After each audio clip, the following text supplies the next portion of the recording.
সম্মানিত দর্শক, আশা করি ভালো আছেন। আজকে আলোচনা করব ওসমান হাদির যে হত্যাকারী ফয়সাল, সে ভারতে গ্রেপ্তার হয়েছে এ বিষয়টা নিয়ে।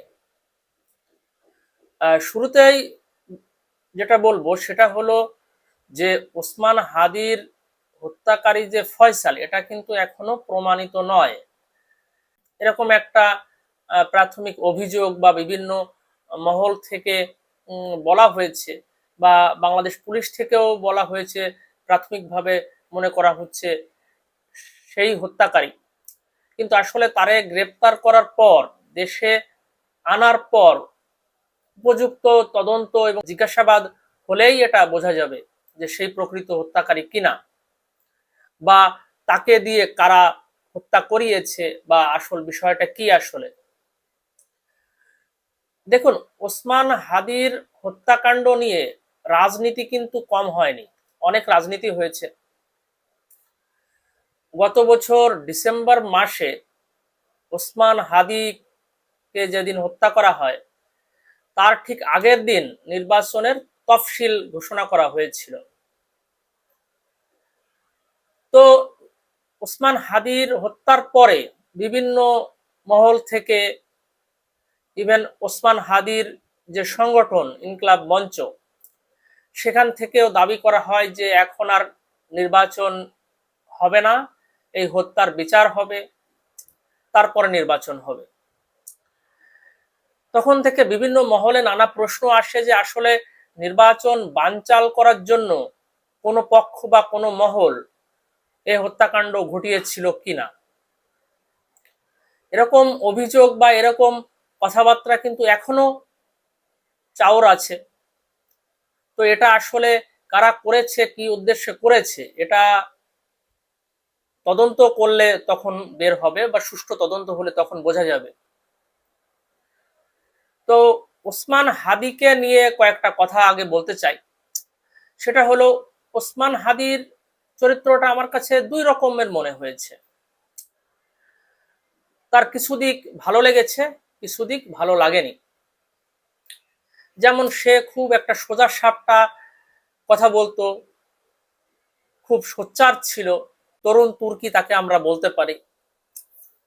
তার নেতৃত্ব গুণাবলীও অবশ্যই ছিল, কিন্তু তার কিছু দিক আমার ভালো লাগে নাই। সেটা হলো তার মুখের ভাষা কোনো নিয়ন্ত্রণ ছিল না। সে প্রচুর গালাগালি করত, এ নিয়ে অনেকেই সমালোচনা করেছে। যাই হোক, ভালো মন্দ দোষ গুণ মিলিয়ে মানুষ। তো যাই হোক, সে কিন্তু দেশের একটা পরিচিত মুখ হয়ে উঠেছিল। ইনকিলাব মঞ্চকে কেন্দ্র করে বিভিন্ন দাবি দাওয়া তারা পেশ করত। এখন তার মুখ কোন উদ্দেশ্যে কারা চিরতরে বন্ধ করে দিল, এটা একটা সুষ্ঠু তদন্ত যদি হয় তখন এটা আসলে বের হবে।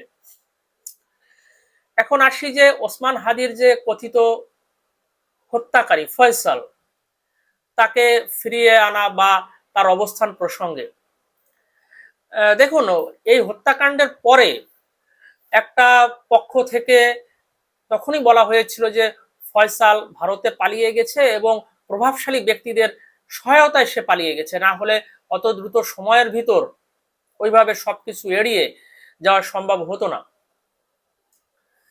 আবার আরেকটা মহল থেকে কিছু সোশ্যাল মিডিয়া ইনফ্লুয়েন্সার, ইউটিউবার, তারা বলছে যে ওসমান হাদির হত্যাকারী ঢাকাতেই আছে, বাংলাদেশেই আছে। তারা অবশ্য কোনো প্রমাণ ছাড়াই বিভিন্নভাবে বলে গেছে যে অমুক জায়গায় আছে, অমুক লোকেশনে আছে, এই সেই বিভিন্ন কিছু বলে গেছে। তো যাই হোক, এখন দেখা যাচ্ছে যে পশ্চিমবঙ্গ পুলিশ উত্তর 24 পরগনার বনগাঁও এলাকা থেকে গ্রেপ্তার করেছে। সেটা পশ্চিমবঙ্গ পুলিশের তরফ থেকেও বলা হচ্ছে। সেখান থেকে বলা হচ্ছে প্রাথমিকভাবে আসলে পুলিশ হয়তো জানতো না এ ওসমান হাদির হত্যাকারী। গ্রেপ্তার করার পর বিষয়টা সম্ভবত প্রকাশ্যে এসেছে। আর এদিকে বাংলাদেশ সরকার থেকে বলা হচ্ছে, পররাষ্ট্র মন্ত্রণালয়ের মাধ্যমে ভারতের সাথে যোগাযোগ করেছিল যে ওসমান হাদির হত্যাকারীকে ধরার জন্য এবং তাকে বাংলাদেশে প্রত্যর্পণ করার জন্য। যাই হোক, সে এখন ভারতে ধরা পড়েছে, গ্রেপ্তার হয়েছে। এখন বাংলাদেশ সরকার উপযুক্ত প্রসেস বা প্রসিডিউরের মাধ্যমে তাকে হয়তো ফিরিয়ে আনতে পারবে। বাংলাদেশ এবং ভারতের ভিতর প্রত্যাবর্তন চুক্তি রয়েছে, সেই চুক্তি অনুযায়ীও হয়তো তাকে আনতে পারবে। আর আমার মনে হয় ভারত সরকার বাংলাদেশ সরকারের কাছে তাকে হ্যান্ডওভার করবে, কারণ এর আগে ডক্টর ইউনূসের যে সরকার ছিল তার সাথে ভারতের খুব একটা সমস্যা ছিল, সম্পর্কটা ক্রমে ক্রমে শুধু অবনতির দিকে যাচ্ছিল। তখন হয়তো তাদের ইউনূস সরকারের অনুরোধ বা এটা হয়তো ভারত রাখে নাই, কিন্তু বর্তমান সরকারের সাথে তো ভারত ভালোভাবে কাজ করতে চায়, সম্পর্ক উন্নয়ন করতে চায়। আমার মনে হয় বর্তমান বিএনপি নেতৃত্বাধীন সরকারও ভারতের সাথে সম্পর্ক উন্নয়ন করতে চায়। তো আমার মনে হয় এই সম্পর্ক উন্নয়নের একটা পদক্ষেপ হিসেবে তাকে অবশ্যই ভারত বাংলাদেশে দেবে, যেহেতু বাংলাদেশ এবং ভারতের ভিতর একটা প্রত্যর্পণ চুক্তি রয়েছে। আমার কথা হচ্ছে যে তাকে বাংলাদেশে ফিরিয়ে আনার পর একটা সুষ্ঠু এবং নিরপেক্ষ তদন্ত হোক, তাহলেই বেরিয়ে আসবে যে এই হত্যাকাণ্ডের আড়ালে কারা ছিল বা কি উদ্দেশ্য তাদের ছিল, কি উদ্দেশ্য তারা চরিতার্থ করতে চেয়েছিল, বা তারা নির্বাচন বানচালের কোনো ষড়যন্ত্র ছিল কিনা বা অন্য কিছু ছিল কিনা। আমরা আশা করব যে এই বিষয়টা সুষ্ঠু তদন্ত হবে এবং জাতির সামনে প্রকৃত সত্যটা বেরিয়ে আসবে। পরিশেষে আরেকটা বিষয় নিয়ে আলোচনা করতে চাই, যে সাম্প্রতিক একটা ঘটে যাওয়া ঘটনা যেটাও সারা দেশে আলোড়ন তৈরি করেছে, যে ঢাকা বিশ্ববিদ্যালয়ের একটা ছাত্র 7ই মার্চের ভাষণ সোশ্যাল মিডিয়ায় সম্ভবত পোস্ট করেছিল, পরে তাকে একটা গ্রুপ যে প্রচুর মারধর করে, সে খুব সিরিয়াস ইনজুর্ড এবং হসপিটালে ভর্তি হয়েছে।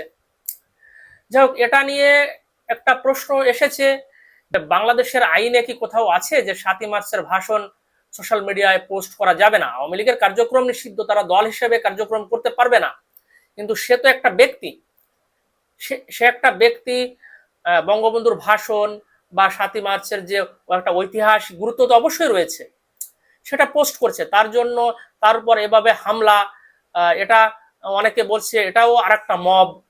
যদিও আমাদের মাননীয় স্বরাষ্ট্রমন্ত্রী বলেছেন যে আমি এটাকে মব হিসেবে দেখতে চাই না, আমি এটাকে একটা অপরাধ বা ক্রাইম আকারে দেখতে চাই। যাই হোক, যেভাবেই দেখুন, এসব ঘটনা বন্ধ করার জন্য সরকারকে কঠোর হতে হবে। দেখুন, ভিন্ন মত কেউ প্রকাশ করলে তাকে যদি এইভাবে দমন করা হয় বা এইভাবে প্রহার করা হয়, এটা তো খারাপ রাজনৈতিক কালচার ক্রিয়েট করছে। ক্ষমতা পরিবর্তনশীল, আজ এ দল ক্ষমতা আছে, কাল অন্য দল ক্ষমতায় থাকবে, তখন তারাও তো একই কাজ করবে। তো আমাদের মনে হয় একটা সুষ্ঠু রাজনৈতিক পরিবেশ বা একটা সুষ্ঠু রাজনৈতিক ধারা সৃষ্টি করার একটা সময় এসেছে। বাংলাদেশ সরকারের মাননীয় প্রধানমন্ত্রী জনাব তারেক রহমান এই বিষয়টার তদন্তের নির্দেশ দিয়েছেন, এটা একটা ভালো পদক্ষেপ। আশা করি বিষয়টার একটা সুষ্ঠু তদন্ত হবে এবং দোষী যারা এরকম মব ক্রিয়েট করেছে বা এই ক্রাইমটা করেছে, তারা উপযুক্ত শাস্তি পাবে। দেখুন, অপরাধীর যদি শাস্তি নিশ্চিত করা না যায়, সেই সমাজে অপরাধ সবসময় কিন্তু উত্তরোত্তর বেড়েই চলে, সেই অপরাধ কখনোই কমে না, এবং এটা বাড়তে বাড়তে বর্তমান যে একটা ভয়াবহ পরিস্থিতির সৃষ্টি হয়েছে এই পর্যায়ে আসে। ইউনূস সরকারের সবচেয়ে বড় ব্যর্থতা বা খারাপ কাজ যেটাই বলেন, সেটা হলো এরা মবকে কখনোই নিয়ন্ত্রণ করতে চায়নি, মবকে বরং শোনা যায় এদের ভিতরের একটা অংশ উস্কে দিয়েছে, যাতে দেশে একটা অস্থিতিশীল পরিবেশ তৈরি করা যায়। এই কাজটাই নাকি তারা করত। এর জন্য দেশের আইন শৃঙ্খলা পরিস্থিতি গত 1.5 বছরে সবচেয়ে তলানিতে আছে এবং সবচেয়ে ভয়াবহ পর্যায়ে আছে। আশা করব বর্তমান সরকার এই আইন শৃঙ্খলা পরিস্থিতি উন্নয়নের জন্য চেষ্টা করছে এবং তারা সফল হবে, কারণ দেশের মানুষের নিরাপত্তা সবার আগে। একটা দেশে মানুষের যদি নিরাপত্তা না থাকে, সেখানে আসলে আর অন্য কোনো কিছু থাকা না থাকার কোনো অর্থ থাকে না। জানমালের নিরাপত্তা হচ্ছে সবার আগে, তারপরে অন্য কিছু। আজকে আলোচনা এই পর্যন্তই। আপনারা ভালো থাকবেন, সবাইকে ধন্যবাদ।